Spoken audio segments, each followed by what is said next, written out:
Benda masuk ke dalam, jauh ke dalam perut, itu puasa kita itu batal. Nah, benda itu apa aja yang penting dikatakan benda, itu baik itu makanan, minuman sampai rokok, itu masuk dalam hal membatalkan puasa. Tetapi kalau kita jalan kemudian melewati kabut asap, kemudian kabut asap itu terhirup, bagaimana? Ya tidak batal. Kenapa? Karena tidak ada qasdu fi'li, tidak ada tujuan untuk memasukkan sesuatu ke dalam, jauh ke dalam badan. Beda dengan orang merokok. Orang merokok itu ada qasdunya, ada tujuannya. Tujuannya yaitu dimasukkan walaupun nanti kembalinya dikeluarkan lagi. Itu. Nah, sehingga hal-hal itu perlu diperhatikan bagi orang-orang yang berpuasa kalau kita ingin sahnya puasa. Nah, sehingga ketika puasa itu sah menjadi pertanyaan, apakah kemudian orang yang berpuasa tadi dapat pahala ataupun tidak ini. Maka Rasulullah SAW menyampaikan yang diriwayatkan dari An Abi Hurairah radhiyallahu anhu qala Rasulullah SAW kam min shaimin laisa lahu siyamihi ilal ju wa kam min qaimin laisa lahu min qiyami ila syahr. Rasul pernah menyindir dalam sebuah hadis. Beliau pernah menyampaikan di hadapan beberapa para sahabat. Kemudian dari sahabat itu ada salah satunya Abu Hurairah. Kemudian beliau menulisnya, meriwayatkannya apa yang pernah disampaikan oleh Rasul. Banyak sekali orang puasa yang hanya menahan lapar dari minum. Kami saya mengsyamihi, laisalo mengsyamihi itu maksudnya apa? Nanti orang berpuasa tidak mengetahui hakikatnya puasa, tidak mengetahui maknanya puasa, tidak mengetahui hakikatnya puasa, apalagi sampai orang tersebut mendapat pahalanya puasa. Yang ia dapat apa? Yaitu hanya ilaju, hanya dapat ilah lapar. Kenapa? Karena orang puasa itu dianggap bahwa ketika berpuasa dikatakan, saya katakan tadi menurut ahli fikih bahwa ketika menahan diri tidak mau makan, menahan diri tidak makan, tidak minum, tidak merokok dan lain sebagainya, itu sudah dianggap puasa. Tetapi apakah itu yang dikatakan puasa? Nah ini yang dikatakan Rasul. Ya memang, makanya dikatakan Rasul kami shaim. Nanti banyak sekali orang yang berpuasa tetapi hanya ilang juk, puasanya sah, dia sudah tidak dosa, dia sudah gugur kewajibannya, tapi ia tidak mengetahui hakikat puasa tersebut. Maka dalam hal ini seperti Imam Al-Ghazali menjelaskan bahwa dalam kitab Ihya-nya, I'lam anna syaum salasun darajatin, saumul umum wa saumul khusus wa saumul khusus al khawasul khawas. Imam Al-Ghazali menjelaskan puasa yang dilakukan oleh orang itu ada 3 tingkatan. Yang pertama adalah saumul umum, yaitu puasanya kebanyakan orang. Yang kedua saumul khusus, yaitu yang dilakukan oleh orang-orang yang khusus. Yang ketiga adalah saumul khususul khusus, yaitu orang yang dilakukan orang yang khawasul khawas, atau ada lagi mengatakan khawasul khawas, dilakukan orang yang khusus. Yang pertama wa amma saumul umum fa huwa kaful batni wal farji an qada'i syahwat kama sabaqa tafsiluhu. Yang dikatakan puasanya orang umumnya kebanyakan itu adalah orang itu hanya menahan diri dari tidak makan, tidak minum, saya terangkan tadi, menahan syahwatnya, hanya itu saja, tetapi dia tidak mengetahui esensi ataupun kandungan puasa tersebut. Itu makanya disampaikan oleh Rasul ini yang disebutkan tadi kaming shaimin. Nanti banyak sekali orang-orang umum semacam ini yang ia dapat itu apa? Ya hanya lapar, hanya lapar, haus, itu saja. Tetapi orang tersebut tidak mengenal apa tadi hikmah-hikmah yang terkandung dalam puasa. Puasanya sah, dia nggak dosa, sah. Bukan kemudian yang semacam ini kemudian dia puasanya batal, tidak. Puasanya sah.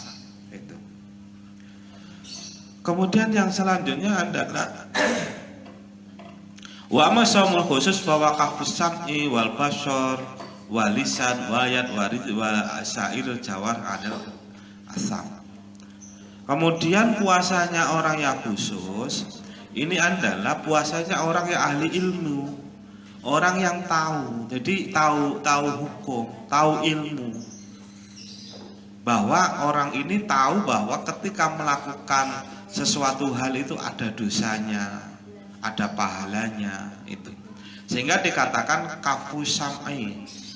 Orang itu bisa menahan, menjaga telinganya.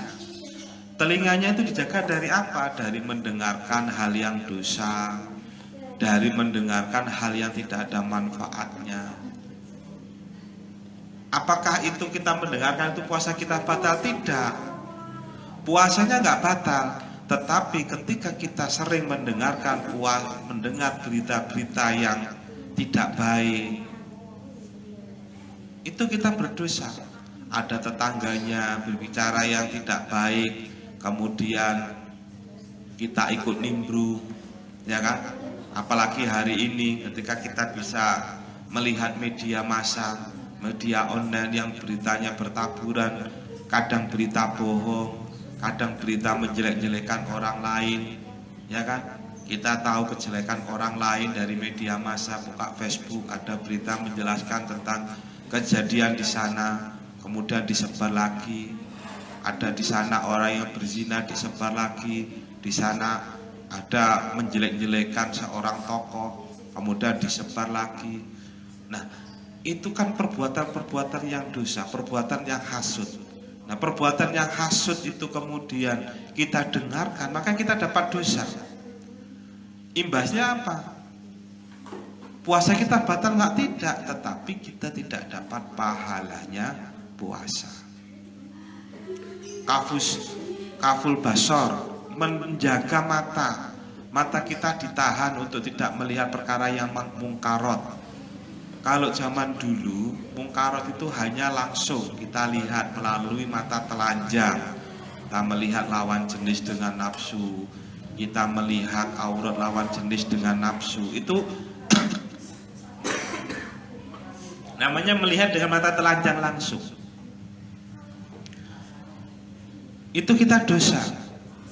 Nah, hari ini yang kita saksikan hari ini itu banyak sekali suguhan-suguhan yang tidak langsung bisa kita lihat. Seperti apa?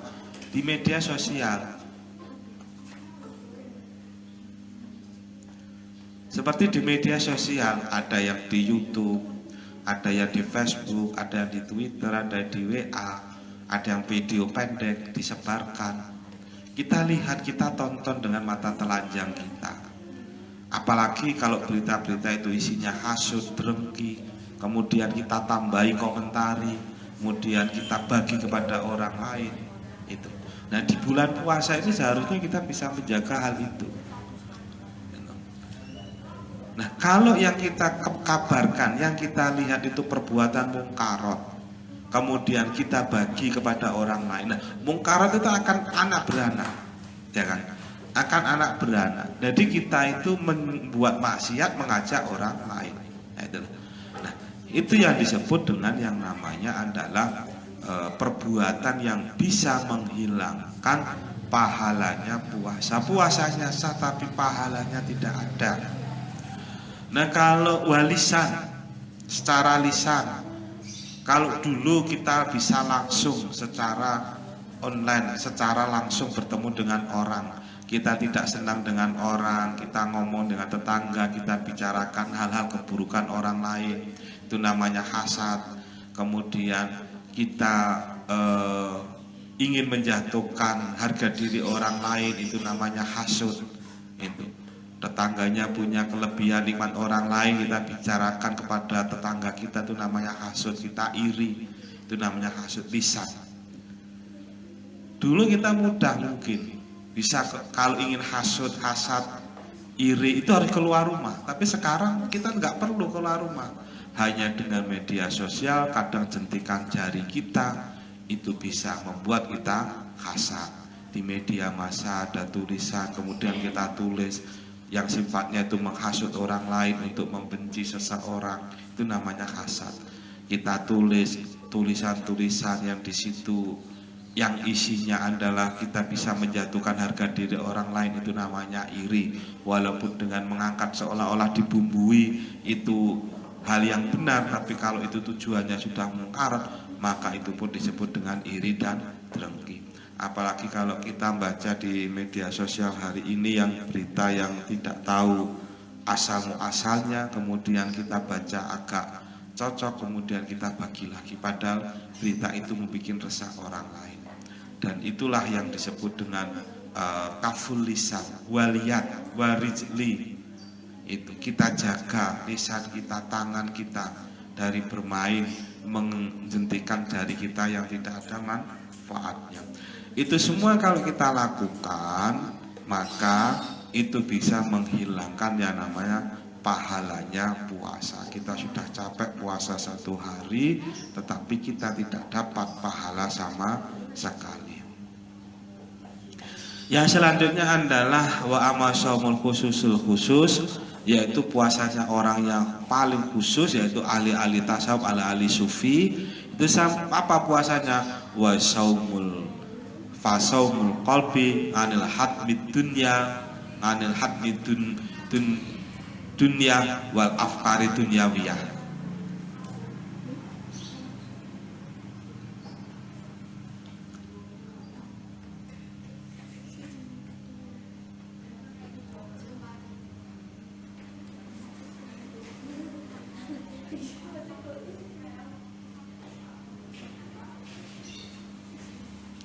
Yaitu puasanya orang yang khusus, yaitu orang ahli-ahli tasawuf. Yaitu puasanya tidak hanya menjaga awamul jawareh, menjaga lisan, menjaga mata, menjaga tangan, menjaga kaki. Itu tidak hanya dijaga itu, tetapi hatinya itu yang dijaga. Dijaga dari apa? Min afkari dunia, yaitu dari kefikiran urusan dunia. Ini puasanya orang yang khusus. Ini kalau bukan ahli tasawuf kita sulit untuk mengerjakan ini. Karena apa? Kalau orang yang khusus ini bisa uzlah, bisa dia menjaga dirinya sendiri dari perbuatan yang terlalu urusan duniawi itu. Kemudian hatinya dijaga dari sifat iri, sifat dengki, sifat hasad, sifat hasud, sifat sombong.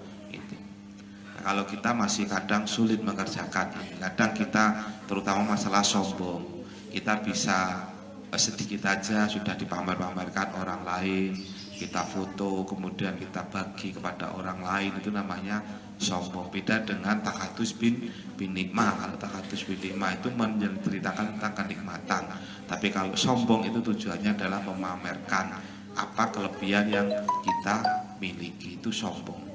Dan itulah perbuatan-perbuatan hati. Nah, sehingga menurut Imam Ghazali dari 3 tingkatan ini yang disampaikan oleh Rasulullah SAW, kambing shaimin laisa min syamihi ilal ju, yaitu yang ia dapat hanya lapar. Karena orang itu hanya menahan diri secara, yaitu umumnya puasa umum, yaitu hanya menahan lapar, menahan haus, menahan nafsunya. Tetapi perbuatan-perbuatan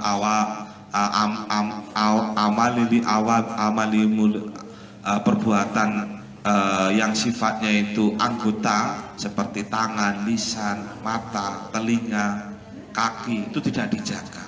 Dia enjoy aja, apakah itu maksiat ataupun tidak, itu ia tidak jaga. Dan itulah yang bisa menghilangkan pahalanya puasa. Tetapi kalau orang yang khusus itu sudah bisa menjaga hati, tidak sombong, tidak takabur, tidak iri, tidak ria, apalagi urusan-urusan dunia. Itu. Yang kedua adalah kaming qaimin laisa lahu min qiyam ila syahar. Banyak sekali orang yang nanti dalam bulan puasa ini yang qiyamul lail, tetapi dia tidak dapat apa-apa kecuali hanya dia begadang semalam suntuk. Maka kalau kita lihat hari ini ketika ada himbauan pemerintah yang terkait dengan ibadah di rumah, ini sebetulnya menolong sekali pada kita. Menolong bagaimana supaya ibadah kita itu ada nilainya. Kadang kalau kita itu keluar ibadah bersama-sama ke masjid, kadang itu terdorong oleh nafsu. Saya malu hari ini nggak terawih, maka saya berangkat terawih. Yang kedua ada lagi, nanti saya kalau nggak berangkat terawih diomongin tetangga kita. Nah berarti berangkatnya itu karena apa ya? Karena takut diomelin, diomongin, takut karena malu. Nah dapatnya itu tadi, laisa lahu min qiyami ila syahar, hanya capek, dia nggak dapat apa-apa. Apalagi sebagai kadang kita tokoh, kadang kita itu senang diangkat jadi imam terawih, bangga jadi imam terawih. Jadi berangkat itu kadang kita nanti kalau saya nggak sholat nanti siapa yang imami. Ketika berangkatnya itu siapa yang imami, berarti dia akan menunjukkan bahwa di lingkungannya itu tidak ada yang bisa kecuali dia. Sehingga apa, itulah sifat takabur, sifat sombong. Maka dia berangkatnya itu lain, sudah niatnya sudah lain. Itu. Nah kalau udah niatnya lain, ya itu tadi. Jadi istilah laisa lahu min qiyami tidak hanya ini untuk orang-orang yang awam. Orang-orang yang alim ini malah sulit untuk menjaga nafsunya dia sendiri. Gitu. Seolah-olah dia bangga ketika jamaahnya banyak, dia mantap sholatnya. Tetapi kalau sudah niatnya, kadang niatnya bermacam-macam, dia nggak dapat apa-apa. Walaupun jamaahnya itu melihatnya dia seorang kiai, seorang tokoh agama. Tapi kalau sudah niatnya beda, maka nilai ibadahnya akan hilang. Nah, maka ketika kita bisa lakukan ibadah ini di rumah, hal-hal itu mungkin sudah menutup diri. Minimal mengurangi kehilangan pahala kita di rumah. Sholat tarawih di rumah, ibadah di rumah dengan keluarga kita. Mungkin yang tahu keluarga kita, tetangga kita sudah nggak akan tahu lagi. Kita berangkat sudah niatnya beda lagi. Kalau yang kemarin niatnya kalau saya nggak sholat tarawih saya malu. Kalau kemarin niatnya saya nggak sholat tarawih, mungkin ada yang niat saya nggak enak diomongi tetangga kita. Sekarang kalau kita di rumah, kita nggak bisa menceritakan kepada orang lain. Yang tahu hanya keluarga kita. Tetangga kita sudah nggak ada perasaan malu lagi karena tetangga kita sudah menyangka bahwa semuanya kita sholat. Itulah manfaat kalau kita bisa ambil manfaat ketika kita bisa ibadah atau sholat di rumah. Seorang tokoh pun juga demikian, hanya rasa sombongnya tadi, rasa takaburnya tadi sudah hilang karena ia hanya sholat dengan keluarganya, tidak ada yang disombongkan lagi. Dan inilah yang mungkin yang dikehendaki oleh baginda Rasul Kamil qaiman laisa lahu min ila syahr, itu supaya kita ibadah yang kita lakukan tidak capek, maka kita lakukan dengan sendiri, dengan di rumah kita sendiri, tanpa ada rasa pamer ataupun rasa riya ataupun niat-niat yang lain. Dalam kesempatan yang lain Rasulullah SAW menceritakan an Abi Hurairah radhiyallahu anhu qala Rasulullah SAW man lam yata qala zur wal amal bih wal jahla falaysa lillahi hajatun fi ayata ta'amahu wa syarabahu. Barang siapa yang tidak bisa meninggalkan perkataan dusta, kemudian orang tersebut tetap mengamalkannya, maka tidaklah Allah butuh atas perbuatan tersebut, atas perbuatan meskipun orang tersebut meninggalkan makan dan minum. Dalam artian apa? Ketika orang yang berpuasa malam yada qaula zur wal amal bi, barang siapa yang dalam keadaan puasa ia tidak bisa menahan diri untuk berkata bohong, berkata sombong, berkata menyakiti orang lain, ataupun mengumpat ataupun berkata yang kotor. Ketika orang itu tidak bisa menahan dirinya dari itu, falaisa lillahi hajatun ayata atau amahu wa syarabahu. Allah tidak akan melihat puasanya. Puasanya orang itu dalam keadaan puasa siang hari tidak makan, siang hari tidak minum, menahan lapar, menahan dahaga. Allah tidak akan dilihat itu. Dalam artian apa? Ibadah puasa akan sia-sia menurut Allah Subhanahu wa ta'ala. Yang Allah catat apa? Yaitu perkataan zur, perkataan dusta, bohong, ta'ajub dan lain sebagainya. Itu, maka kita dalam bulan puasa ini lebih baik kita berhati-hati menjaga diri kita dengan sebaik-baiknya. Apalagi ini yang kita tertolong kalau kita bisa mengambil hikmah ketika kita di rumah ini banyak sekali hikmah-hikmah yang kita bisa ambil. Mungkin kita di rumah ini hanya bergaul dengan keluarga kita, istri kita, anak-anak kita. Kita tidak bergaul lagi dengan tetangga kita, kerabat kita. Yang dulu mungkin puasa siang hari jam 9 kita jalan-jalan ke tetangga kita, ketemu tetangga kita, sudah bisa menyampaikan unek-unek kita, ketidaksenangan orang lain kita tumpahkan dengan tetangga kita yang disebut dengan hasad, iri, dengki. Kemudian dulu mungkin ketika kita dapat nikmat oleh Allah, kita keburu tergesa-gesa, keburu ke tetangga kita untuk menceritakan, saya baru beli perabot ini, baju ini, untuk disombongkan kepada tetangga kita. Itu dulu. Tapi hari ini ketika kita nggak keluar, mungkin kita nggak bisa sombong lagi. Mungkin dulu ketika kita bisa keluar, kita bisa kemana-mana, mata kita bisa melihat hal yang jelek, tangan kita bisa berbuat yang kurang baik. Mungkin kalau kita di rumah kita terbatas, yang kita lihat hanya keluarga kita.